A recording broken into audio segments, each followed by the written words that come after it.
Greetings to our viewers and welcome to yet another episode of The Girls Table. My name is Hlengiwe Mtetwa. So today we're joined by the leading ladies of the media, Gobulawayo. Now they're going to tell us what they're about because they're anchors in their different rights. So let me take this opportunity to thank the Pink and Purple team for collaborating with The Girls Table for this episode.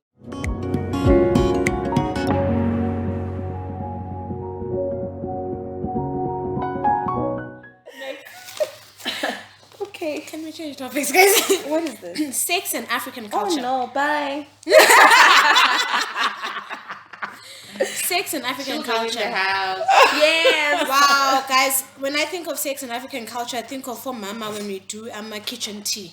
And how they say vele kumele umphawulele ekuseni kwathini kwathini. Guys, I feel like they don't teach us the beauty of sex and how, like, besides it being a physical thing, it's spiritual. She's closing her eyes. Like, I was trying to think of the right word. Spiritual. Like, it's also like, because it's not only just two bodies coming in union, but it's also two souls coming in union together and everything. Guys, I'm a pastor's kid, so forgive me if everything becomes spiritual. And guy or mama, when you go to those kitchen teas, they'll be telling you these funny positions, you should do this, you should do that. And amadoda afundiswa. Like, for me, that's where my issue is.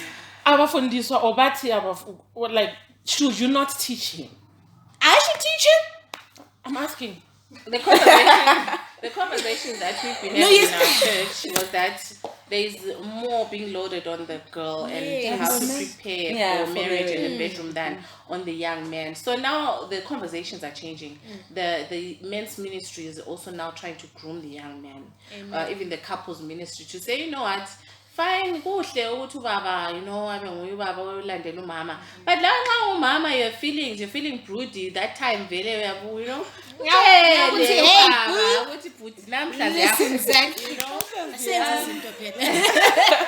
I don't know about the tradition part, but I think culture changes and our traditions change. So we're now a modern society. We work. We don't stay at home the whole day and wait for Baba to come. And he has to understand so we now have to apply not the traditional methods as in okokovetu, but different methods that will keep our sex lives alive, because that is what brings the children. That is what builds around the society, around the community. I feel like a lot of our problems actually come from sex. True. Whether umuntu uyalamba kumbe ufuna more kumbe ufuna different, and if people only communicated kudala babengakhulumi ubaba wayesithi cishe light ngidle manje, but now we talk. You can send me a text message. She's dying. She's like, for what? Okay. I know, because Athi kwakungela mali it happens.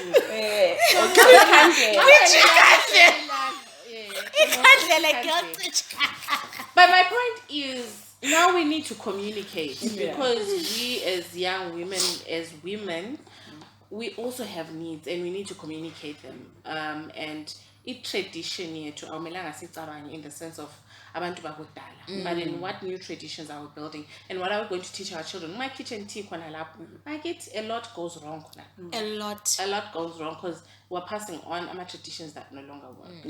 Obsolete. I don't know anything about sex.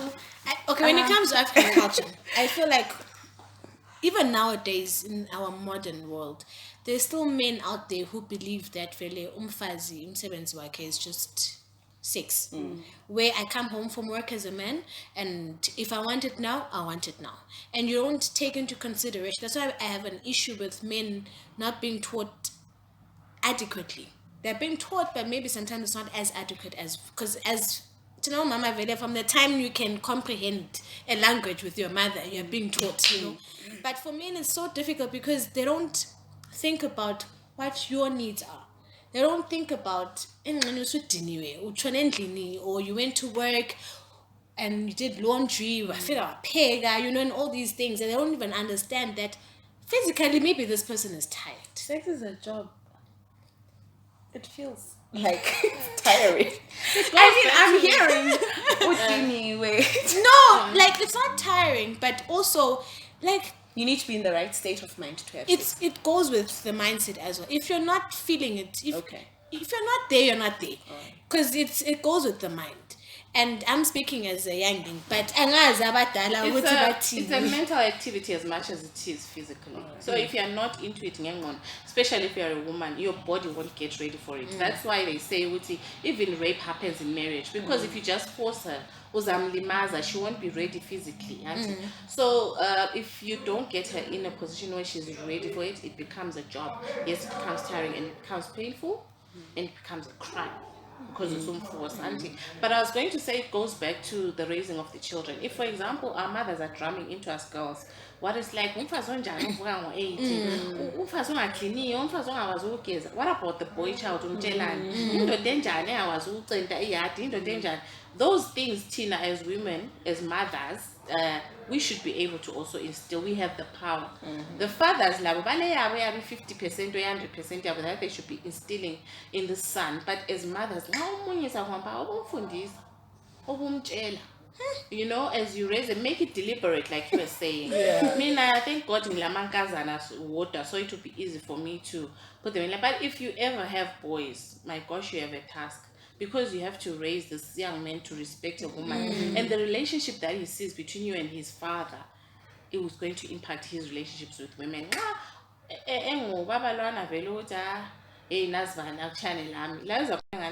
how you treat women. So that's it. No? Yes, I'm on so to the shocked next you didn't want to say because- anything about this topic. Serious. Say what? Oh yes. We're done with sex talk, right? Yeah. Women empowerment, guys. I have this, and I feel alive right now. Like, can we? Yes. Right, Imagine tell us. we're talking women empowerment. For me, I love women empowerment. Starting from girl child empowerment, from grassroots, from when they're kids. I'm so against the sunrise readers, for example. Sunrise readers, there's Jane is cooking, Jane is playing with a doll. See David, Jane, you know? So already kids are taught from sunrise. We were taught ukuthi vele, when I'm a girl child, I'm supposed to wash dishes, I'm supposed to do this and that and that and that. We are not empowered, even from primary school, from grassroots, that you can be more than just see Chipo, see Jane, see this. And women empowerment has never been about disempowering a man. It's about empowering a woman. There is no man when it comes to women empowerment. I think that's where we always miss it, or people always miss it when we talk about women empowerment. It now sounds feminist, it now sounds all sorts of things, but it's just about building us to who we are supposed to be, to who we were born to be, outside the kitchen, outside and all the other chores. There's a whole different language that a woman understands outside her chores, education, I mean, and a whole lot of things. So I can go on. Like, if you don't stop me, I will Well, tell sure, you, then. guys, let's empower women. Yay! That's Yes. powerful. All right, so I was my eyes were opened to a different angle of women empowerment just a few weeks ago. Uguti, you said you can empower the woman without disempowering the man. But we have focused so much on empowering the woman, but you're empowering them for a species that is not ready for their empowerment. So imagine being empowered to deal with the chauvinistic male boss. Imagine empowering a woman to deal with the husband that is clueless. Imagine empowering a woman osebenza lobudi ongekho empowered. So let's put the same energy in women empowerment in I don't know whether it's re-education or what, because I don't know what they've been doing all this while.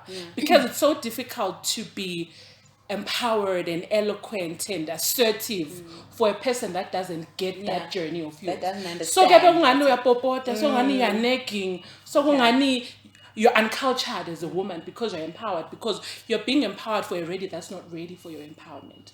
So as we empower our women, let's also empower or educate or whatever our men so that we can be empowered, or our empowerment can reach its fullest potential or whatever.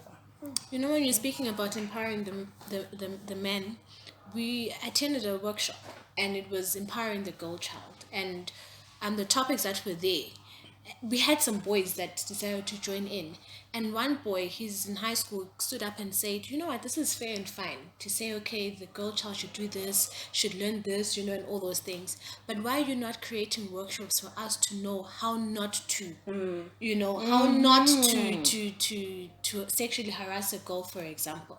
And for me, it triggered exactly what you're saying, that empower the woman, but I think empower the man about the woman. Yes, so that, because with Dala, funny enough, I learned this recently, that our society was matriarchal. It just became patriarchal somehow. You know, there's some winds that just said, no, this needs to be a male dominance, you know, and stuff. And I'm thinking, why can't we go back to that? It didn't mean that the man didn't have his role and he wasn't in daughter as is. But now, because men are so chauvinistic and they're so, in your words, clueless, we are failing to even embody who we are as women, in who we are naturally, and how we should be in this society, because let me more, guys. We hovering spirit.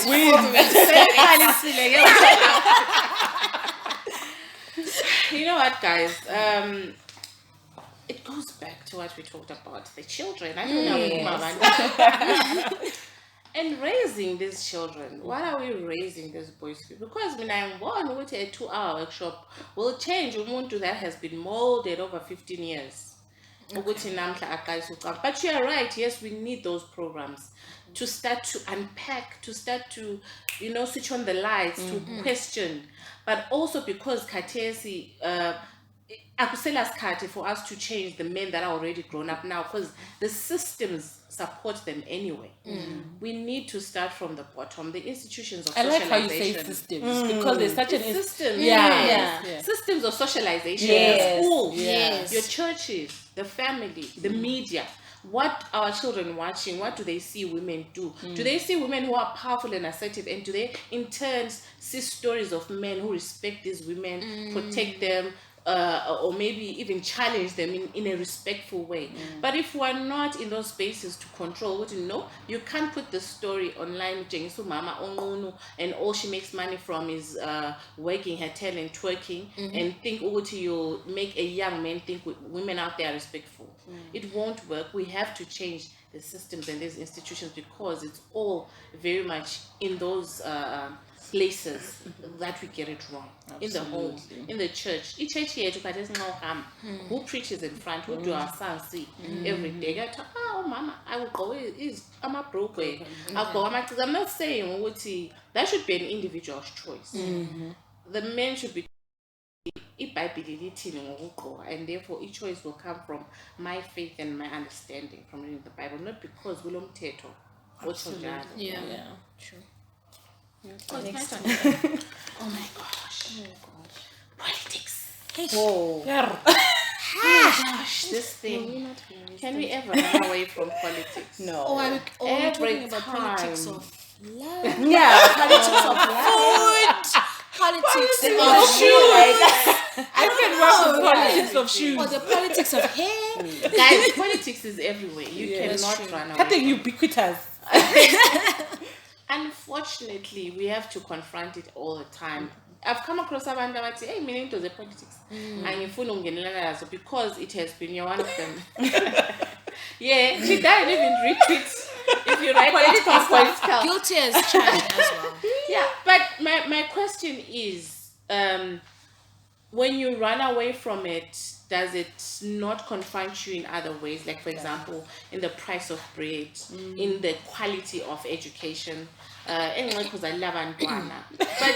trust me, when we go for those parent-teacher meetings, values are vulgar, because we're now arguing about it costs to discharge in US dollars and not in RTGS, and then they will tell you about the cost of textbooks and things like that. But I'm not saying what people should then use that in people's faces.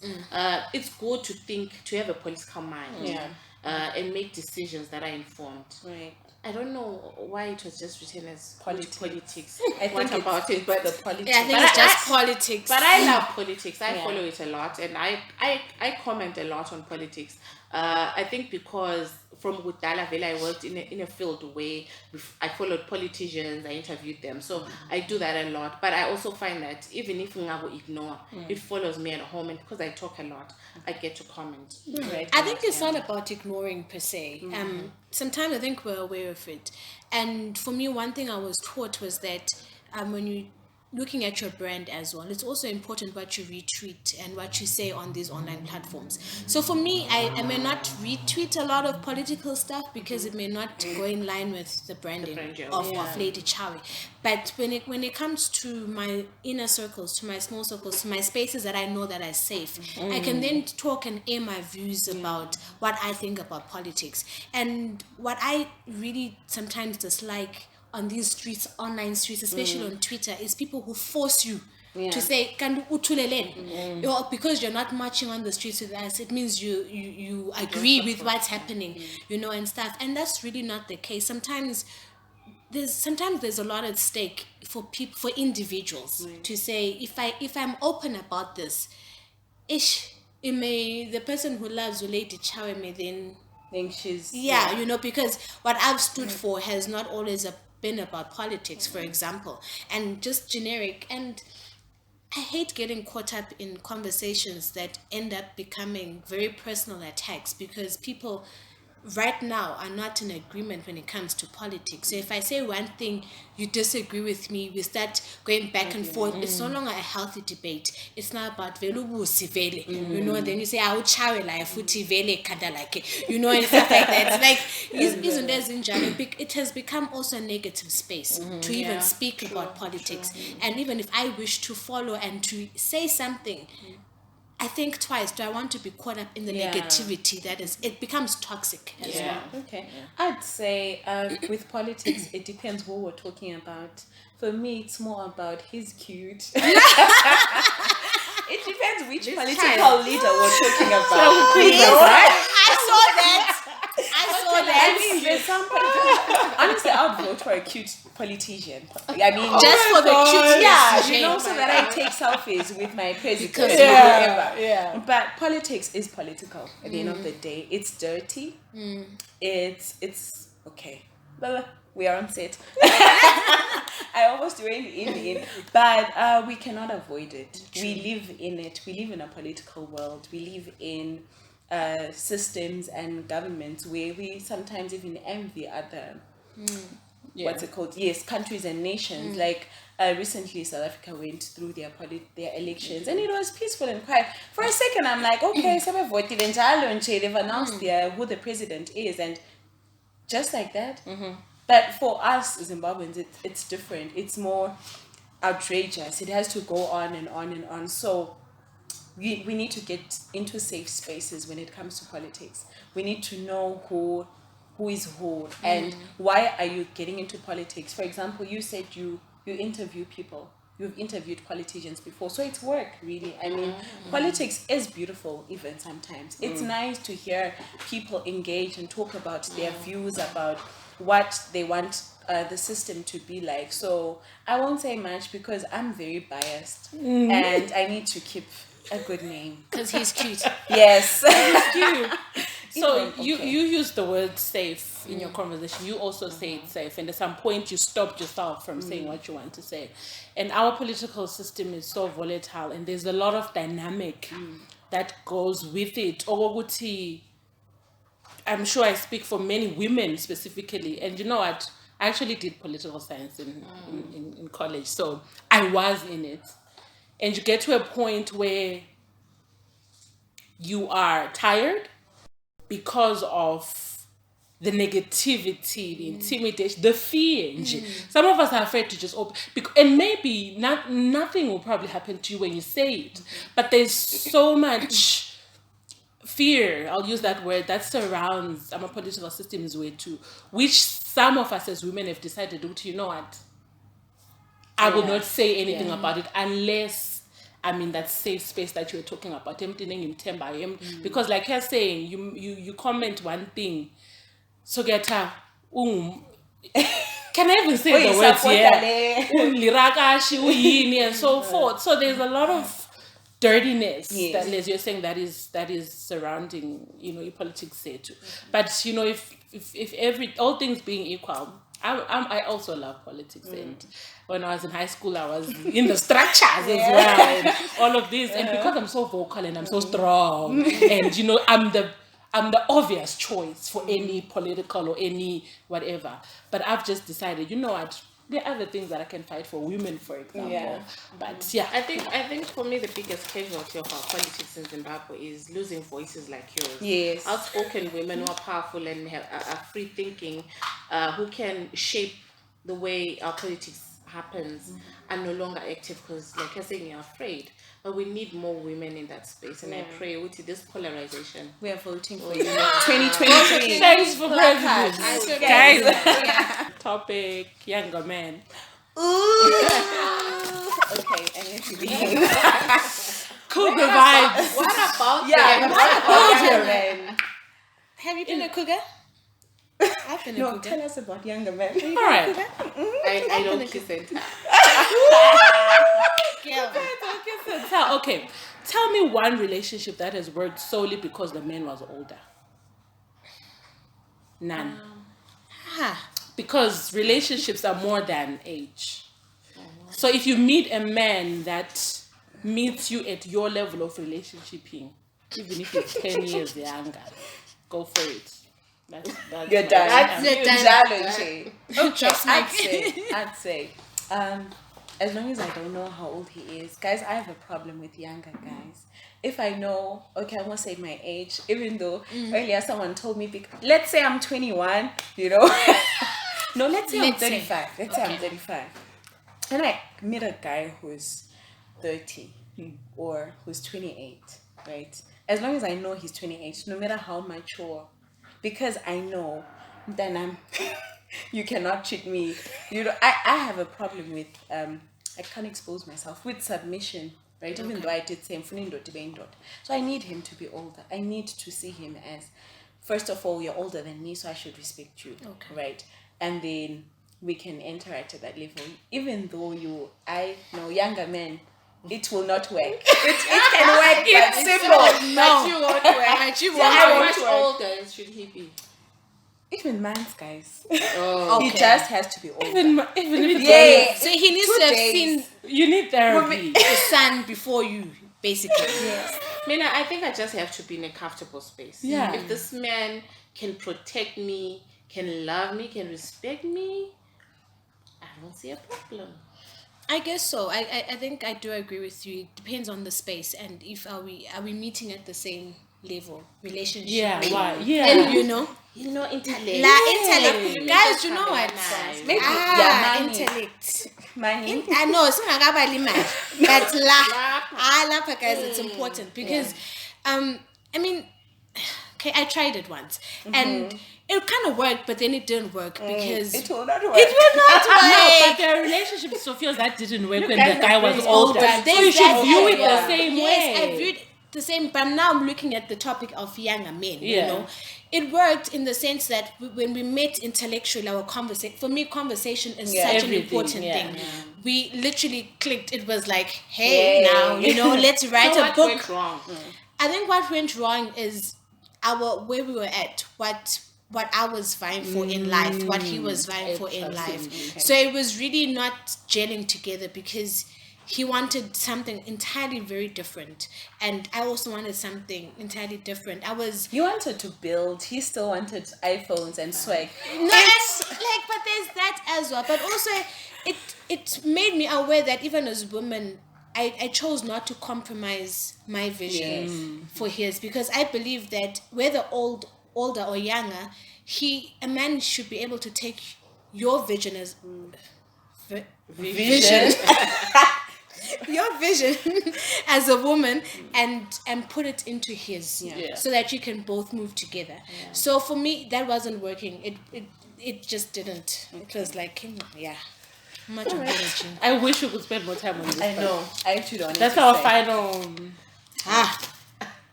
You keep picking. Yeah. No. Media. Choose another one. No. It's like Media can't. it can't. Yeah, It can't. That's it. Media. You guys are wrong. No. I feel like we spoke about this. It's women in the workplace. Yeah. Media. Okay, that one. Oh, slay queens. Hello. What you are slayer? Yeah. Tell us. Well, I thought slay queens. Guys, I feel like this term is also very abusive in a way. Umuntu uyavuka ekuseni ageze azigqokele, you know, and beats up their face, and there are people who genuinely just want to look good every day, and then nxa simbona in town sesithi hayi slay queen. Does it mean, does it refer to people who just want to look good or a certain No, class of ngikwazi people? kuyini That I think is it's different. You know, Yeah. my understanding, I once asked, but it's those people that don't want to work for the way, for how good they look. So this woman really looks good, but they don't work for it. Exactly, it comes from maybe now doing certain things that they might not be Having a proud blesser. of. A blesser, yes. Television. So they call it slay queens. They're just there to slay in looks, but maybe not in what But they do. now, So I don't know. when a Sispusu who generally likes to look good, you are now then classified as a And slay if somebody queen. says you're a slay queen, it's offensive. You're like, derogatory. I'm not a slay queen. Yes. Because it's already associated with bad vibes. So. Yeah. Have you guys been accused of being slay queens? Never. Maybe Say as well, never. you know, maybe Maybe behind my back. Yeah. But I think also there are some people who take it as a good term. But I'm a slay queen. Oh, I'm you're a slay queen. I don't know whether they're taking back the power to say, you know what, call me what you want to call me, but I'll still do my thing. But yeah, I think it's very negative, very classifying of people that want to look good, that want to live a certain life. It's their choice. But I feel like we've just found like a nice name to sugarcoat such behavior, to say, oh, So I've now got we a call them blazer. slay queens. Yeah, I've got a blazer. Everybody knows that Uchawe has a blazer, and she changes them. Like she changes, her unmentionables. But it comes from a place of choice. Chawe. I guess mean, so. umuntu nxa 18 years independent ekwazi ukuthi you're better off working, but yena ukhetha ukuthi abe lo blesser. Thina singamjaja, yes, but that's their, I agree with you from an angle, Eguti. When your choice comes from a place of information, then you are entitled to it. So when you know what your options are and you have decided, Mina, I want to be a mother, because there are people that are termed career women.